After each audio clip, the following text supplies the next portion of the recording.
Hi, welcome to India to Burj Khalifa series. Here, I'm going to answer all the frequently asked questions by people who are planning to invest in Dubai. So, first question होता है कि कौन से developer के साथ जाए because बहुत सारे डेवलपर्स हैं. The answer to this is there are multiple developers, but it is so important for you to find the right realtor जो आपको सिर्फ प्रोजेक्ट पिच ना करे बट आप कंसल्टेंसी दे ताकि आप समझ सको कि आपके लिए कौन सा प्रोजेक्ट रेलिवेंट है. दुबई में बहुत सारे प्रोजेक्ट्स हैं बट आपके लिए कौन सा सही प्रोजेक्ट है वो आपको सिर्फ एक रियल्टर बता सकता है. Second frequently asked question by people is that जब आप दुबई में प्रॉपर्टी खरीद रहे हो तो क्या आपको 100% पेमेंट देनी पड़ती है या सिर्फ आपको 10% 20% पेमेंट देनी पड़ती है. सो जब आप दुबई में प्रॉपर्टी खरीद रहे हो आपको 100% पेमेंट नहीं देनी है. डिफरेंट डेवलपर्स के डिफरेंट पेमेंट प्लान होते हैं.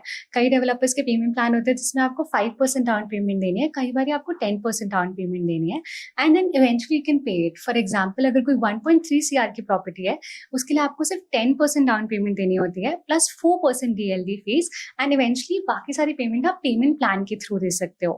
कई डेवलपर्स का पेमेंट प्लान 50-50 होता है, कई का 60-40 होता है. So if you are planning to buy a property in Dubai feel free to reach out to me कि what is the starting ticket size अगर कोई दुबई में इन्वेस्ट करना चाहता है.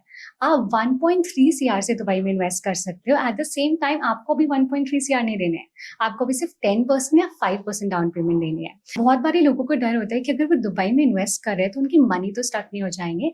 ऐसा नहीं होता है. दुबई में एक एस्क्रो अकाउंट क्रिएट होता है. जब भी आप कोई डेवलपर को पेमेंट दे रहे हो that's an account between the developer you and the government. So your money is always protected and Dubai में मेजरली प्रोजेक्ट्स 2 या 3 years में बन जाते हैं.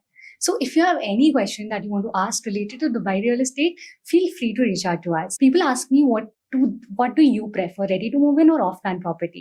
अगर आप एक इन्वेस्टर हो so I would recommend you an off plan property. जो प्रॉपर्टी अभी अंडर कंस्ट्रक्शन है क्योंकि वो आपको ज्यादा बेनिफिट देगी.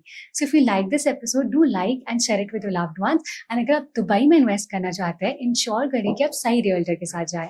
Thank you.